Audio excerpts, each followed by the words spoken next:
Hi സുഹൃത്തുക്കളെ, അപ്പോൾ അങ്ങനെ നമ്മളൊരു ചെറിയൊരു കടായി അടുപ്പത്ത് വെച്ച് അതിനുശേഷം അതിനകത്ത് ആ നല്ലെണ്ണ എടുത്ത് വെച്ചാൽ നല്ലെണ്ണ അത് ചൂടായിട്ടുണ്ട്.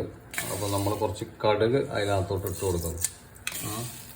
കുറച്ച് കടുക് കുറച്ച് ഉസാറായിട്ട് കിടന്നോട്ടെ. കടുകിൻ്റെ കറുപ്പ് കളറൊക്കെ അച്ചാറിനകത്ത് കാണുന്നില്ല.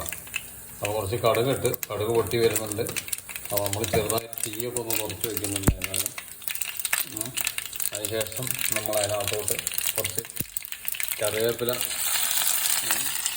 ഈ കുക്കിങ് അത്ര എളുപ്പമുള്ള പരിപാടിയൊന്നും അല്ല ഇത്. ഈ പൊട്ടലും ചീറ്റിലൊക്കെ ഉണ്ടാവും. അപ്പോൾ നമ്മൾ അതിനകത്തോട്ട് കറിവേപ്പില ഇട്ട് കൊടുത്ത് ഈ കറിവേപ്പില ഇട്ടതിന് ശേഷം നമ്മൾ എടുത്ത് വെച്ചിരുന്ന വെളുത്തുള്ളി, അതേ കണക്ക് ഇഞ്ചി, അതിനുശേഷം നമ്മൾ ആ പച്ചമുളക് കീറിയ പച്ചമുളക് ഇത് മൂന്നും കൂടി അതിനകത്തോട്ട് ചെറുതായിട്ടൊക്കെ ഒന്ന് വഴറ്റി കൊടുക്കുക. നന്നായിട്ട് കിടന്ന് വയലുണ്ട് സാധനം. ഇതൊന്ന് ചെറുതായിട്ട് വഴട്ടെ. ആ വെളുത്തുള്ളി ഇഞ്ചിയിലൊക്കെ പച്ചച്ചതായിട്ടൊന്ന് പോകണം. പൊതുവെ വെളുത്തുള്ളി ഇഞ്ചി എല്ലാ കറിക്കകത്തുള്ളത് പച്ചച്ചതായിട്ട് കാണും.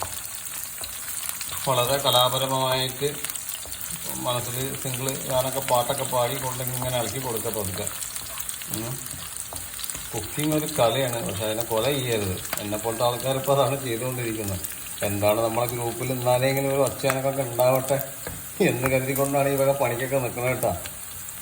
വൈഫ് പറയുന്നുണ്ട് ഇവിടെ ഒരു കട്ടൻ ചായ പോലും ഉണ്ടാക്കാൻ അറിയില്ല എന്ന് പറഞ്ഞുകൊണ്ട് ഇവിടെ നാടകം കളിക്കുന്നതാണ്. ഇപ്പോൾ ഇവിടെ അച്ചാറുണ്ടാക്കുന്നു, പുളിയിഞ്ചി ഉണ്ടാക്കുന്നു. ഇത് മിക്കവാറും ഇപ്പോൾ എനിക്ക് തന്നെ പാരയോ ഇനിയിപ്പോൾ ഒക്കെ ഞാൻ തന്നെ ഉണ്ടാക്കി കഴിക്കേണ്ടി വരും വീട്ടിൽ നിന്ന് തോന്നുന്നുണ്ട്. എന്തായാലും ആവട്ടെ, നമ്മളെ ഗ്രൂപ്പ് ഒന്ന് ഉഷാറാവാൻ വേണ്ടിയിട്ടല്ലേ കാര്യങ്ങൾ നടക്കട്ടെ ഭംഗിയായിട്ട്.